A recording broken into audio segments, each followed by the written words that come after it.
Buenas tardes a todos y todas. Muchas gracias por su amable invitación y también por la presentación. En este capítulo vamos a hablar de la medicina de precisión de las enfermedades metabólicas. Los temas que vamos a tratar es el impacto de la genómica de las enfermedades metabólicas, ejemplos en la población mexicana, algunos ejemplos que hemos realizado en el laboratorio de cómo la medicina de precisión impacta en la predicción y en el diagnóstico, con un modelo de predicción de riesgo genético. Vamos a analizar una cosegregación de variantes nuevas que hemos encontrado y un ejemplo también en la farmacogenética. En el caso de las enfermedades complejas como las metabólicas, no ha sido simple aplicar la medicina de precisión, precisamente por su etiología multifactorial, donde la combinación de factores ambientales y genéticos influyen en su aparición. La predicción del riesgo clínico de enfermedades comunes actualmente, sobre todo los de inicio en la edad adulta, se basa principalmente en características demográficas, pues como la edad, el género, la etnia, el estilo de vida, el índice de masa corporal y alguna medición de factores de riesgos clínicos y la historia familiar. El perfil genético a menudo se usa solo para riesgos a nivel individual en el contexto de un historial familiar conocido para algunas enfermedades comunes de inicio en la edad adulta. Sin embargo, la estimación de riesgo genético es el contribuyente medible más temprano para determinar el riesgo a una enfermedad común, compleja. Así, estimar la susceptibilidad probabilística de un individuo a la enfermedad es fundamental para la toma de decisiones. Actualmente, las herramientas para el análisis del genoma son altamente poderosas y han sido piedra angular para entender la complejidad de las rutas del metabolismo, así como los procesos inflamatorios involucrados en las enfermedades metabólicas. En febrero del 2001 se publica el primer borrador de la secuencia del genoma humano y en 2003 se concluye esta secuenciación con la generación de la primera referencia de la secuencia normal del genoma para identificar alteraciones relacionadas con la enfermedad. Entre las aportaciones más relevantes de este proyecto fue documentar que todos los seres humanos, seamos mexicanos, chinos, europeos, etcétera, tenemos los mismos genes, que son cerca de 25,000, y este 0.1%, además de explicar la diversidad humana, también explica las diferencias interindividuales, no solo fenotípicas, no solo físicas, sino también en la susceptibilidad para padecer enfermedades y en la respuesta a algunos medicamentos. A estas diferencias en el genoma humano, estas diferencias interindividuales las llamamos variaciones genéticas. Gracias a este esfuerzo internacional, se empezaron a entender los mecanismos básicos de las enfermedades y a definir alteraciones patogénicas y a descubrir nuevos genes vinculados con las enfermedades humanas, y se abre un nuevo paradigma para la medicina. A lo largo de los años, la búsqueda de variantes asociadas con enfermedades metabólicas mediante estudios amplios de genoma, utilizando primero genes candidatos, después microarreglos y posteriormente y finalmente la secuenciación del exoma y genoma completo, como este ejemplo que les muestro relacionado con diabetes tipo 2, ha aumentado en tamaño y diversidad. El eje de las X muestra el año de la publicación, mientras que el eje de las Y muestra el tamaño de la muestra de descubrimiento. Los círculos internos más oscuros también se escalan en proporción al tamaño de la muestra del descubrimiento, mientras que los círculos más claros se escalan a la proporción del tamaño total de la muestra, sumando la de descubrimiento y la de replicación. Los descubrimientos han establecido firmemente variantes en casi 200 genes asociados con este fenotipo, es decir, con diabetes, Y los círculos están coloreados de acuerdo con la composición étnica donde se hizo el estudio. Como pueden notar, los estudios en hispanos o nativos americanos que están marcados en color amarillo, pues son muy escasos. De especial interés es el hecho que los estudios epidemiológicos han mostrado que los individuos descendientes de afroamericanos e indígenas americanos presentan un riesgo incrementado a padecer las enfermedades metabólicas en comparación con otras poblaciones. Como parte del consorcio Sigma, una iniciativa de Carlos Slim, se realizó un estudio amplio de genoma y se encontró un grupo de variantes que se heredaban juntas como haplotipo y que se encontró asociado a diabetes. Este haplotipo está localizado en el gen SLC16A11 y su peculiaridad es que es muy frecuente en la población mexicana. Como ustedes pueden ver, en los mestizos se encuentra en 30%, en los indígenas en 48%. Pero este haplotipo pues es raro en europeos, está ausente en africanos. El gen se expresa en el hígado como un transportador de monocarboxilato acoplado a protones y su perturbación genética induce cambios en el metabolismo de los ácidos grasos y de los lípidos que se asocian con mayor riesgo para el diabetes tipo 2. Mostramos que las variantes del haplotipo asociado tipo 2 tienen dos efectos sobre el gen.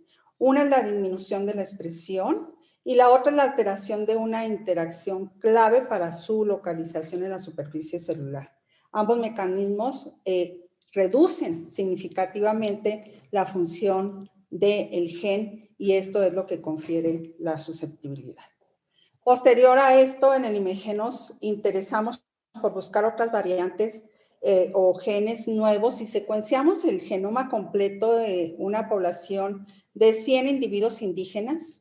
Seleccionamos 2.631 variantes de un solo nucleótido que tuvieron una frecuencia mayor del 50% en los indígenas y una frecuencia menor al 5% en las otras poblaciones no latinoamericanas que se encontraban en genomas.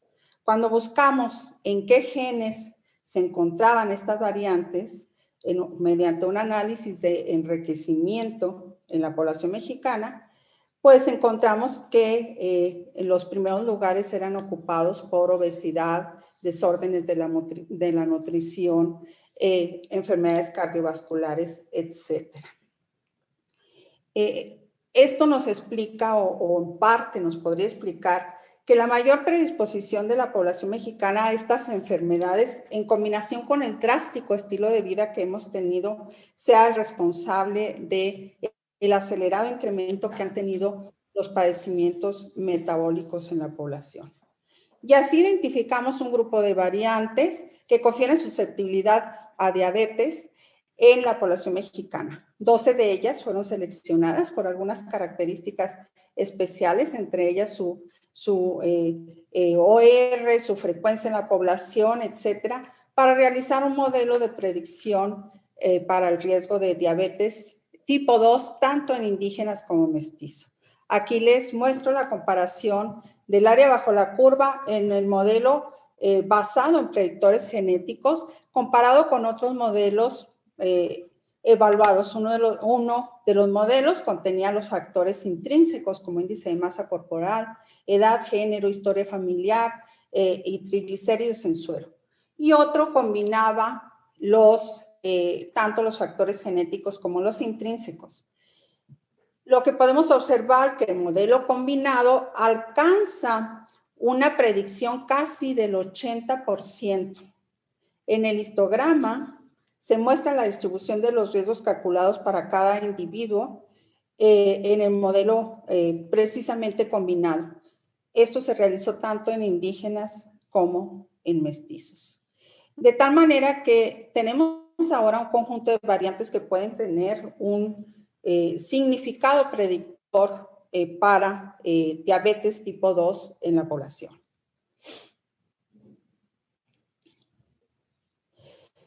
En esta misma secuenciación del exoma logramos identificar algunas variantes relacionadas con farmacología y también con enfermedades monogénicas.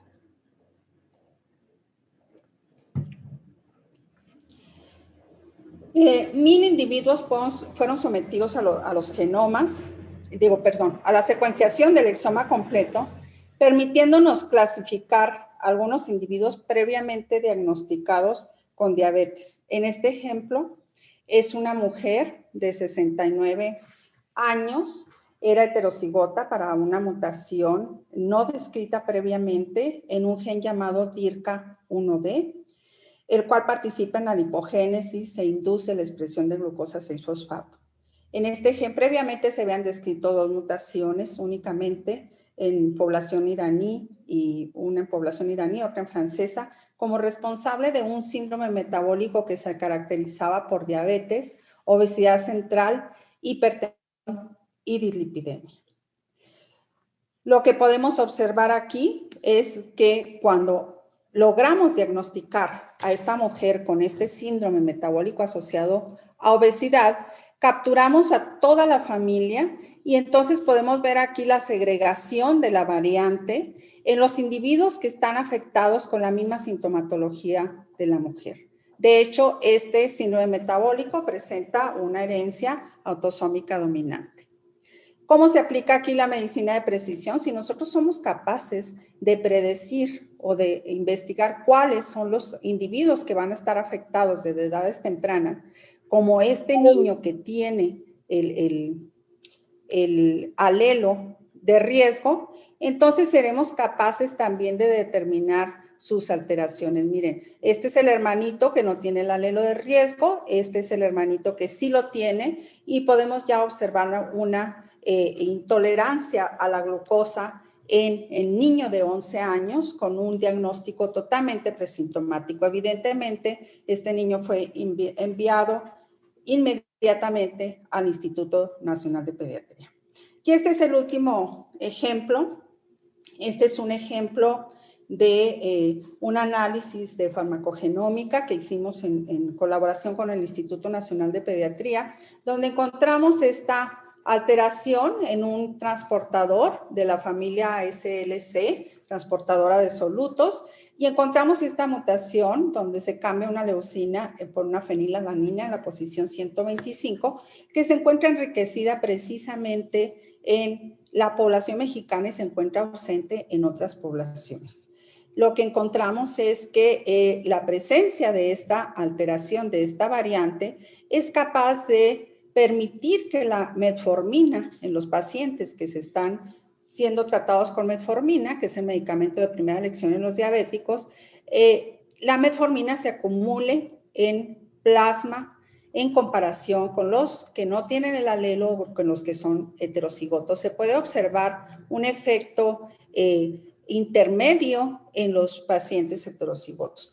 Y también pudimos observar que estos pacientes acumulan lactato, tienen lactatemia después de la acumulación de metformina. Evidentemente, esta variante es nueva en el mundo. Este es el primer caso heterocigoto que ha sido analizado en el mundo por la frecuencia de la variante que no se encuentra en otras poblaciones y podría explicar por qué la falta de apego en algunos pacientes y por qué los efectos adversos en otros pacientes. En conclusión, en conjunto estos enfoques están dirigidos a establecer formas más precisas para el tamizaje poblacional y la detección temprana, la estratificación y el monitoreo clínico de las enfermedades desde sus primeras manifestaciones clínicas o antes incluso sus primeras manifestaciones moleculares, a menudo antes de la expresión sintomática. Quiero agradecer pues, a mi grupo de investigación, también al Instituto Nacional de Antropología e Historia, a la antes llamada Comisión Nacional para el Desarrollo de los Pueblos Indígenas y a los consorcios Sigma, Exact y NOMAD. Muchas gracias.